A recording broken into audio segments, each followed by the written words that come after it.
Shalom, shalom, bien-aimés. Nous continuons avec nos enseignements sur la prière. Et aujourd'hui, c'est la journée numéro 1 pour la prière que nous allons commencer à faire chaque matin pour les âmes perdues. Eh bien, comment prier pour que nos proches puissent donner leur vie à Jésus?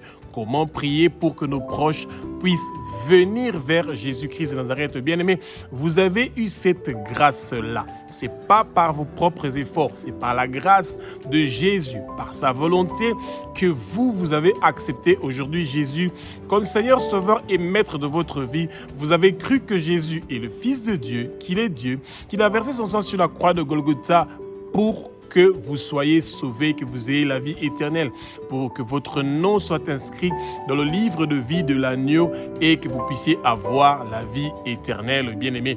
Et quand vous avez reçu cette grâce-là et que vos yeux viennent de s'ouvrir et que vos oreilles sont en train d'entendre et que vous avez reçu la compréhension parce que vous êtes une bonne terre où Jésus a planté sa semence incorruptible et que cette semence-là est en train de donner un arbre qui va donner des fruits. Vous êtes la vigne, vous êtes, bien-aimé, l'olivier, vous êtes le figuier et Jésus veut que vous donnez des fruits qui vont amener un plus dans l'avancement du royaume de Jésus-Christ de Nazareth. Bien-aimé, il y a beaucoup de brebis qui sont perdues, qui ne savent pas qu'ils ont besoin d'un berger. Le Satan les a dispersés. Eh bien, nous savons que nous avons un berger, celui qui est la porte, et que nous, quand nous sommes des bons brebis qui connaissons la voix de notre berger, eh bien, nous pouvons avoir une influence avec nos prières pour que ceux qui sont perdus puissent venir vers Jésus-Christ de Nazareth, qu'ils donnent leur vie à Jésus pour que Jésus puisse devenir leur Seigneur, Sauveur et Maître. Bien-aimés, ce n'est pas le travail seulement des pasteurs, des évangélistes, des apôtres, des docteurs, des enseignants de gagner des âmes pour Jésus. Non, eh bien, au moment où vous avez accepté Jésus comme Seigneur, Sauveur, Maître dans votre vie, entre 3h et 6h du matin, c'est le bon moment de commencer à demander à Jésus que votre communauté, que votre famille, que votre quartier, que votre pays puisse recevoir le salut, le réveil et la bonne nouvelle de l'évangile de Jésus-Christ de Nazareth soit planté dans le lieu où vous êtes et dans toute la région où vous êtes, bien-aimés. En tant que chrétien, vous avez cette responsabilité-là. Que le Saint-Esprit prend le contrôle de ma bouche, que ce que je veux dire, que ce ne sont pas des paroles qui viennent de moi, mais que ce sont des paroles qui sont inspirées par le Saint-Esprit, que les écailles tombent, que vos yeux s'ouvrent, vous allez connaître la vérité et la vérité va vous affranchir, bien-aimés, comme c'est écrit dans Actes chapitre 2 du verset 1 au verset 4, et bien, que le vent impétueux du Saint-Esprit commence à souffler dans le lieu où vous êtes, commence à souffler dans votre famille, commence à souffler dans vos proches, commence à souffler dans votre communauté, dans votre quartier, dans votre pays, dans la région où vous êtes, pour que la parole de Jésus puisse venir, le salut, le réveil, que le nom de tous les habitants de la région où vous êtes soit inscrit dans le livre de vie de l'agneau. Soyez remplis du Saint-Esprit, recevez le feu, la flamme, bien-aimés. Ne soyez pas un chrétien qui est comme le pôle Nord, qui est comme un frigo, que au lieu qu'il y ait la chaleur, le feu, la flamme qui sort de ce chrétien-là, eh ben, c'est le froid qui sort de ce chrétien-là. Un chrétien qui dort, un chrétien qui ne se réveille pas tôt le matin pour remettre la journée entre les mains de Jésus, pour remettre la rue où vous habitez entre les mains de Jésus. Que tous les accidents que le monde de ténèbres a prévus, dans la région où vous êtes, dans le pays où vous êtes, dans le monde entier, que tous ces accidents ne puissent pas réussir et prospérer. Les empoisonnements, les esprits de mort qui ont été envoyés dans votre famille pour leur détruire, tout cela peut être effacé par le sang de Jésus si vous prononcez ces paroles-là. Bien-aimés, la parole nous dit que vos paroles ne retournent pas à vous sans avoir accompli l'œuvre pour laquelle vous les avez envoyées, comme nous dit Ésaïe chapitre 55 du verset 10 au verset 11. Bien-aimés, ouvrez vos bouches, vous êtes un chrétien, vous êtes le sel de la terre, vous êtes la lumière partout où vous allez. toute parole que vous allez prononcer, ça va avoir un effet au lieu où vous êtes, où vous mettez la plante de votre pied, et ben le Seigneur vous donne ce lieu-là en possession, bien-aimé, et c'est ça que le Seigneur veut. Josué le dit au chapitre 1, au verset 3, partout où vous allez posez la plante de votre pied, le Seigneur vous donne ce lieu-là en possession au nom puissant de Jésus, parce que votre voix, le Seigneur le connaît, et vous connaissez la voix de votre berger, et c'est pour ça que vous travaillez pour le berger. Nous devons gagner les âmes. Ceux qui sont perdus, nous devons les amener vers le Christ au nom puissant de Jésus-Christ de Nazareth. Alléluia. Psaume chapitre 50 au verset 15 nous dit: Jésus nous invite à invoquer son nom quand nous sommes dans la détresse. Bien-aimés, Jésus revient bientôt. Ce n'est pas une fable, c'est vraiment une réalité et c'est une vérité. Quand vous regardez comment le Satan est en train de gagner le terrain et l'espace, que les gens sont en train de quitter la lumière et de partir vers les ténèbres, c'est incroyable. Regardez seulement ce qui se passe dans les réseaux sociaux, bien-aimés. Comment les gens sont plus occupés à écouter les Kongosa, les histoires des Chiza, etc. Et ils sont contents quand les pasteurs sont tombés, quand les chrétiens sont tombés, que de vouloir s'investir pour comprendre la parole de Dieu et de prendre le temps de prier pour que les hommes de Dieu, les servantes de Dieu ne puissent pas tomber. Au contraire, ils sont contents quand ils ont entendu que quelqu'un est tombé, quand ils ont entendu que dans tel quartier, il y a tel pasteur qui est tombé. Bien aimé, quand vous savez que ce pasteur-là n'est pas dans la vérité, quand vous savez que cette prophétesse-là n'est pas dans la vérité, eh bien, ayez l'amour de prier pour ces gens-là, pour que ces gens-là ne soient pas perdus, que tous les âmes qui sont dans votre quartier ne soient pas perdus. Bien aimé, vous devez avoir l'amour. C'est ça que nous devons prêcher. Les chrétiens de nos jours commencent plus à ressembler aux païens. Ils ont la colère, la haine. Ils ont porté le ministère de critique, le ministère d'humiliation, le ministère de jugement. Et c'est pas ça. Bien aimé, le monde est en train de subir les attaques du monde de ténèbres. Le Satan veut que ceux qui sont perdus continuent à être perdus et que ces gens-là puissent partir dans la Guéhenne, qu'ils puissent partir dans le feu éternel. Bien aimé, le feu éternel a été prévu pour Satan et les anges déchus. Eh bien, le 1/3 des anges qui avaient fait la rébellion contre Dieu et qui était Satan, qui voulait avoir la place de Dieu, eh bien, le Satan veut qu'il y ait beaucoup de gens qui vont l'accompagner. Mais bien aimé, vous qui êtes un chrétien, que Jésus a ouvert vos yeux, qu'il a ouvert vos oreilles pour que vous écoutez, il a ouvert votre compréhension. Priez pour que plusieurs personnes puissent recevoir Jésus dans votre communauté, dans votre famille, parmi vos proches, dans votre travail.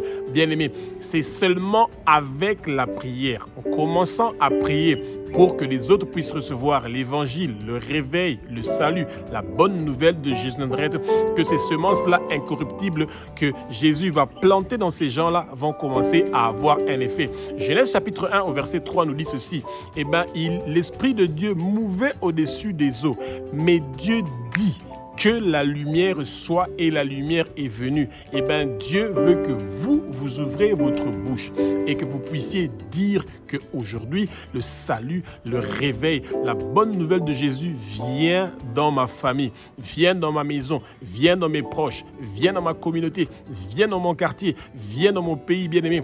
Et tant que vous n'allez pas ouvrir votre bouche et vous pensez que Dieu va envoyer des anges pour faire ce travail-là, pour gagner les âmes, eh bien, Dieu a utilisé Jésus pour venir nous apporter son évangile, la bonne nouvelle des cieux, et le ministère de Jésus continue à travers nous, et c'est pour ça que nous devons ouvrir notre bouche pour que quelque chose puisse se passer aujourd'hui.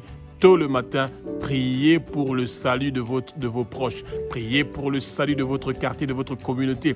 Priez pour le salut du monde, de votre continent, de votre pays, des gens qui sont élevés en dignité dans votre pays, au lieu de nourrir l'esprit de critique, des jugements, l'esprit d'humiliation. Que tout cela soit lié, enchaîné, déraciné de votre vie et jeté au feu au nom puissant de Jésus-Christ de Nazareth. Alléluia. Bien-aimés, Jean chapitre 1 du verset 1 au verset 5 nous dit que au commencement était la parole était avec Dieu, la parole est Dieu, bien-aimés. Et quand vous regardez aujourd'hui tout autour de nous, dans les églises que nous sommes en train de fréquenter, la parole a quitté les églises. Aujourd'hui, ils sont devenus des chanteurs, des musiciens. Ils veulent qu'on les voie, ils veulent être devant en train de faire comme Beyoncé et tous les autres artistes que vous voyez, monter les voix, avoir le lead, le micro où on voit les habits qui sont moulés, qu'on voit leur corps et leur forme, bien aimé. La parole a quitté. De nos jours, les gens partent à l'église du Satan au lieu de partir à l'église de Jésus de Nazareth. Quand vous regardez ce qui se passe dans nos églises aujourd'hui, il n'y a plus de lumière, il y a les ténèbres. Au lieu que nos enfants partent à l'église pour changer, ils deviennent pire que les païens. La débauche, l'adultère, la fornication est venue et ça habite dans nos églises et les chrétiens sont en train de dormir. Ils pensent que c'est ceux qui sont en dehors de l'église qui ont besoin de Jésus. Non, bien-aimés, ceux qui sont à l'église, dans l'église, ont plus besoin de Jésus que ceux qui sont dehors. Ils ont déjà fait un pas d'être dans la maison de Dieu, mais la maison de Dieu n'est plus une maison de prière, c'est devenu une maison de concert. Quand vous regardez le temps de soi-disant la louange et de l'adoration et que vous écoutez ce que vous entendez, bien aimé, ça parle pas de la grandeur de Dieu, ça parle de eux, de eux-mêmes. Ils ne parlent pas dans l'adoration de la sainteté de Dieu, ils mettent n'importe quelle musique qu'ils veulent qui ne parle pas de la sainteté de Dieu.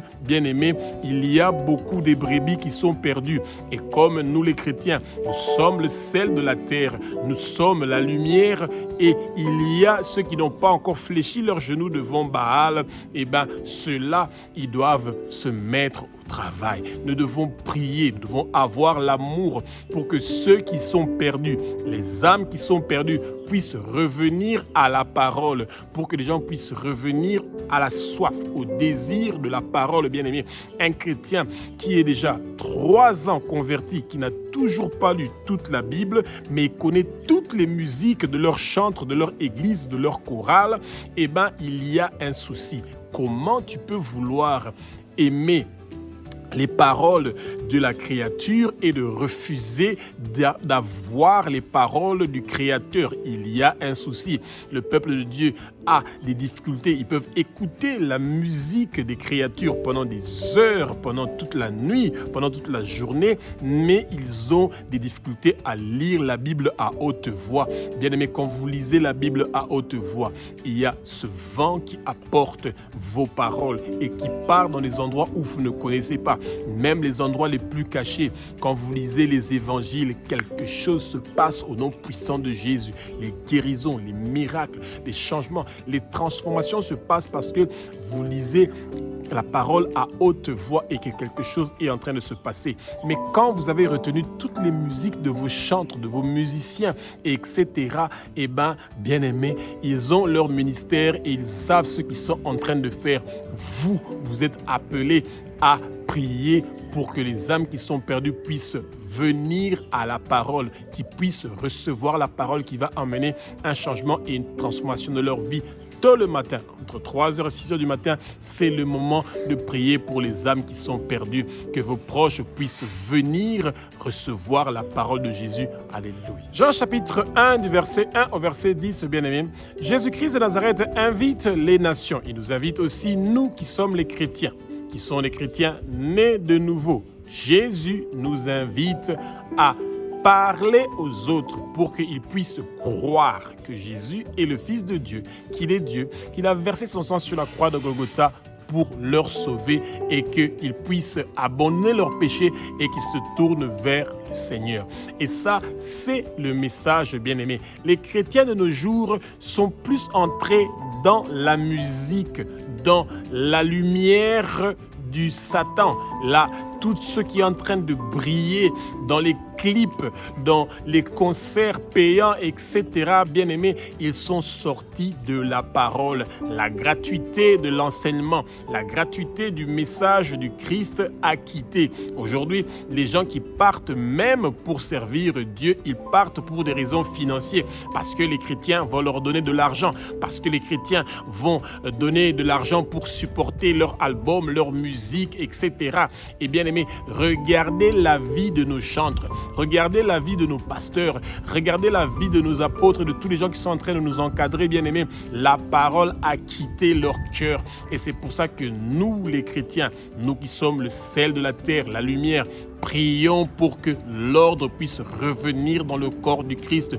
Prions pour que la parole puisse revenir, que les gens qui ont prononcé la parole, qui ont dit que Jésus, ils acceptent Jésus, qu'ils croient que Jésus est le Fils de Dieu, qu'il est Dieu, qu'il a versé son sang sur la croix de Golgotha pour eux, qu'ils puissent vraiment suivre le chemin de Jésus de Nazareth et non de suivre le chemin du Satan. Ils donnent leur vie à Jésus, mais ils continuent à vivre pire que les païens qui sont dans le monde, bien-aimé. Il y a un souci. Le peuple de Dieu, nous devons prier. Cette journée numéro 1, de prier pour les âmes perdues. Eh bien, bien-aimé, ne pensez pas que les proches, vos proches qui sont perdus, vous entendez vos proches qui partent chaque dimanche fidèlement à l'église, mais il n'y a aucun changement dans leur vie parce que vous ne voyez pas les fruits du Saint-Esprit. La parole nous dit, vous allez les reconnaître par leurs fruits.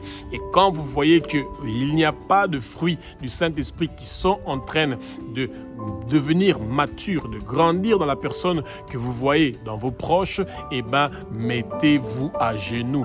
Au lieu de commencer à les juger, à les critiquer, à les humilier, eh bien, mettez-vous à la prière parce que le Seigneur veut vous utiliser pour apporter un changement, une transformation pour que ces gens-là, leur nom soit inscrit dans le livre de vie de l'agneau et qu'ils puissent avoir un grand changement qui va venir dans leur vie, bien-aimés. Le peuple de Dieu est en train de dormir. Le Satan est en train de gagner le terrain. Le peuple de Dieu est en train de refuser de recevoir la parole et que cette parole-là puisse faire quelque chose dans leur vie et qu'il y ait un changement et une transformation.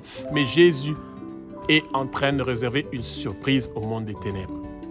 Parce qu'il a vaincu sur la croix de Golgotha.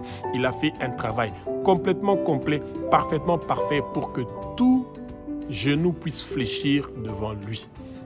Lui, Jésus, qui a reçu le nom qui est au-dessus de tous les noms. Et c'est pour ça que la paix du Christ va venir. Que le Satan le veuille ou pas, Jésus l'avait déjà vaincu sur la croix de Golgotha. Et nous allons accomplir cette mission-là. Que les âmes qui sont perdues puissent se tourner vers Jésus et vers sa parole au nom de Jésus-Christ de Nazareth. Alléluia. Jean chapitre 3 du verset 1 au verset 7, bien-aimés. Jésus nous invite à naître de nouveau. Eh bien, cette partie-là parle d'une conversation entre Jésus-Christ de Nazareth et Nicodème, qui était un pharisien, qui avait une position qui était imposante dans la synagogue, mais il savait, il était venu voir Jésus en cachette et lui a dit, « Maître, nous savons que tu viens de Dieu, parce que les miracles que tu es en train de faire, personne ne peut le faire sans avoir Dieu avec lui. » Eh bien, Jésus l'a répondu par « En vérité, celui qui ne va pas naître de nouveau ne va pas voir le royaume de Dieu. » Bien-aimés, en tant que chrétiens, nous avons cet ordre-là de prier pour que les nations, notre communauté, nos proches, ceux qui sont tout autour de nous, qu'ils puissent accepter de naître de nouveau, que nous devons prier pour eux, pour qu'ils puissent recevoir le baptême du Saint-Esprit. Regardez dans nos églises, bien-aimés, aujourd'hui.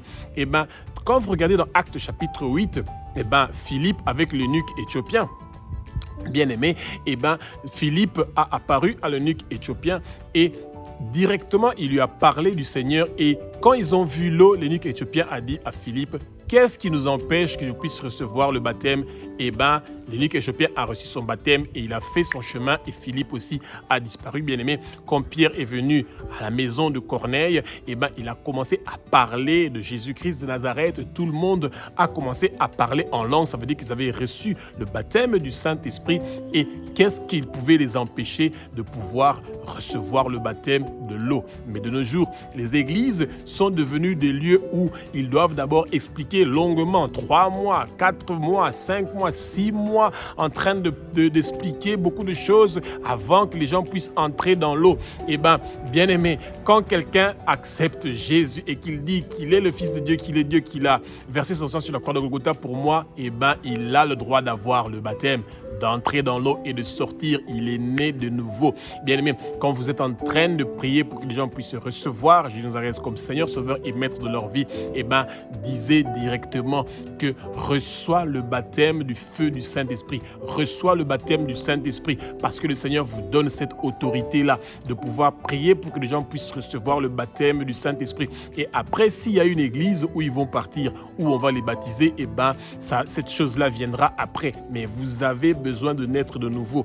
que ce soit dans l'eau ou que ce soit en esprit. Vous avez besoin de naître de nouveau. Sans être né de nouveau, nous n'avons pas accès au royaume de Dieu, bien-aimé. Ça fait mal au cœur. Quand vous savez qu'il y a des proches parmi vous qui n'ont pas encore accepté Jésus, priez pour que ces âmes perdues-là, pour que vos proches puissent naître de nouveau. Le matin, entre 3h et 6h du matin, c'est un bon moment pour que vous puissiez donner votre temps à Jésus pour prier pour que vos frères, vos sœurs, vos parents, que ceux qui sont vos proches dans votre communauté, qui puissent naître de nouveau pour qu'ils puissent voir le royaume des cieux. Et ça, c'est le travail que nous, les chrétiens, nous avons, celui d'être dans la prière, de nous mettre à genoux, d'être en train de demander que quelque chose change, soit transformé, que le peuple de Dieu puisse se tourner vers la lumière et qu'il quitte les ténèbres et qu'ils ne croient pas que c'est par leurs propres efforts qu'ils vont avoir accès au royaume de Dieu. Non, Jésus le dit clairement, c'est par la nouvelle naissance, la naissance d'esprit, que nous allons avoir accès au Père. Et c'est pour ça que nous devons prier pour les âmes perdues, pour que Jésus puisse les amener dans son royaume. Et c'est la responsabilité de nous les chrétiens de nous battre pour que ces choses-là puissent se réaliser selon la volonté du Père. Alléluia.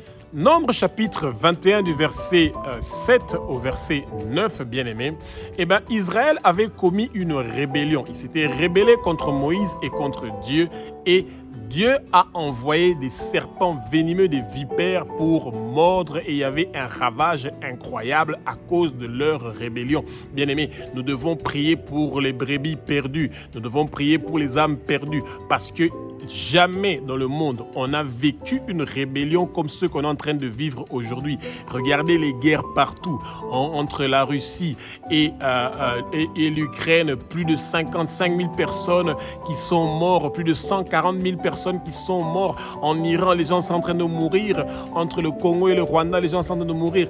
Partout, vous entendez des guerres. Les gens sont en train de mourir à cause du pouvoir, à cause des richesses, à cause des minéraux. Et le peuple de Dieu est en train de dormir, est en train de chanter des chansons qui ne sont pas en train de parler de la grandeur de Dieu, de sa bonté, de sa sainteté, mais des chansons qui les emmènent nulle part. Et c'est ça le problème qu'il y a. Bien-aimés, le Seigneur veut que vous lisez la Bible à haute voix. Lisez les évangiles à haute voix. Votre voix qui est en train de prononcer les paroles de l'évangile, ça part jusqu'en Russie, ça part jusqu'en Ukraine, ça part jusqu'au Rwanda, au Burundi, au Congo, ça part jusqu'en Cambodge et ça part partout où il y a des guerres et des conflits, ça part jusqu'aux États-Unis et il y a quelque chose qui se passe, bien-aimés. Ne pensez pas qu'il y a quelque chose qui ne se passe pas. Votre voix, le Seigneur le connaît, Jésus sait. Le Satan, il essaye d'éteindre votre voix, de silencer votre voix parce qu'il sait que quand vous lisez la parole à haute voix, quelque chose se passe. Les âmes qui sont perdues se tournent vers le Seigneur Jésus-Christ de Nazareth, bien-aimé. Le peuple de Dieu, le moment est devenu très critique. C'est le moment où nous devons prier avec ferveur. Nous devons lire la parole à haute voix pour que quelque chose se passe. Et Jésus est en train de nous utiliser comme son instrument pour que quelque chose puisse changer. Il y a une puissance dans le sang de Jésus. Il y a une puissance dans le sang de Jésus. Il y a une puissance dans le sang de Jésus qui est en train de briser toutes les chaînes qui empêchent les nations de recevoir la parole de Jésus, de regarder vers Jésus. De la même façon que Israël avait péché et que Moïse a pris le serpent d'airain et il a dit que toute personne qui va regarder sur le serpent d'airain, il va avoir la vie. Jésus veut que nous puissions avoir la vie et c'est pour ça qu'il a été crucifié sur la croix. Il veut que nous le regardions sur la croix. L'œuvre qu'il a fait sur la croix, l'œuvre parfaitement parfait, complètement complet, dans tous les aspects et dans tout le respect. Cette œuvre-là que Jésus a fait sur la croix est en train de délivrer son peuple bien-aimé. Ne croyez pas qu'aujourd'hui, les chrétiens sont détruits, démolis. Non, bien-aimé, il y a ceux qui n'ont pas encore fléchi leurs genoux devant Baal, et ceux-là sont le sel de la terre, ils sont la lumière, et ils sont en train de faire des grandes choses, même quand vous ne les voyez pas. Même quand ils sont dans leur chambre, quelque chose est en train de se passer. Quand ils sont en train de lire la parole à haute voix, et que ce vent de cette parole est en train de partir partout, est en train de laver, de purifier, de sanctifier par le sang précieux de Jésus, ceux qui sont perdus vont revenir vers le Père. Alléluia. Bien-aimés en Christ, nos proches et les gens qui sont tout autour de nous, notre communauté, ils ne vont pas recevoir le salut et le réveil et la bonne nouvelle de Jésus de Nazareth si nous, que Jésus a ouvert nos yeux et nos oreilles et notre compréhension, nous n'allons pas ouvrir notre bouche pour pouvoir parler de Jésus, de ce que Jésus est venu faire. L'évangile de Matthieu, de Marc, de Luc et de Jean et le livre des actes bien-aimés, nous sommes le pont, nous sommes la continuité. L'acte, le livre de l'acte continue avec nous les chrétiens d'aujourd'hui. Notre temps est arrivé, le moment est arrivé pour que nous puissions vivre la vie miraculeuse que Jésus a prévue pour nous, de guérir les malades, de pouvoir parler de la parole, de chasser les démons, bien-aimés, et que tout ce que nous allons toucher, bien-aimés, sera transformé en quelque chose qui sera en train de donner la gloire au nom du Père. Bien-aimés, Jésus veut que nous travaillions pour lui. Le Saint-Esprit veut nous utiliser comme son instrument. Le sang précieux de Jésus est en train de laver, de nettoyer, de sanctifier les chemins que nous allons utiliser pour emmener nos proches, pour emmener nos communautés, nos enfants, pour emmener nos parents, pour les emmener vers Jésus-Christ de Nazareth. Bien-aimés, que toute puissance du monde de ténèbres qui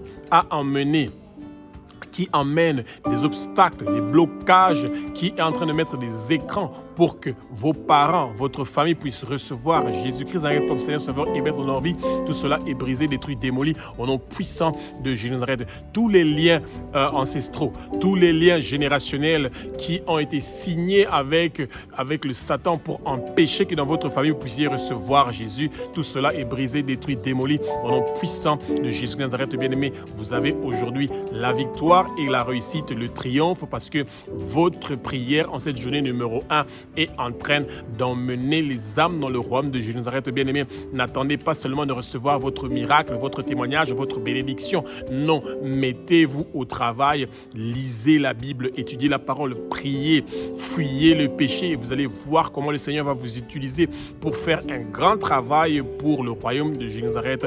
Et Jésus est un Dieu qui est formidable, qui est merveilleux. Il continue à faire des miracles, des merveilles et des prodiges. Il va les faire à travers vous qui êtes en train d'écouter sa parole aujourd'hui. Il vous a ouvert les yeux, il vous a ouvert les oreilles et il amène la compréhension dans votre vie pour que vous puissiez savoir qu'il a une grande mission qu'il est en train de faire à travers vous. Au nom puissant de Jésus de Nazareth. Alléluia.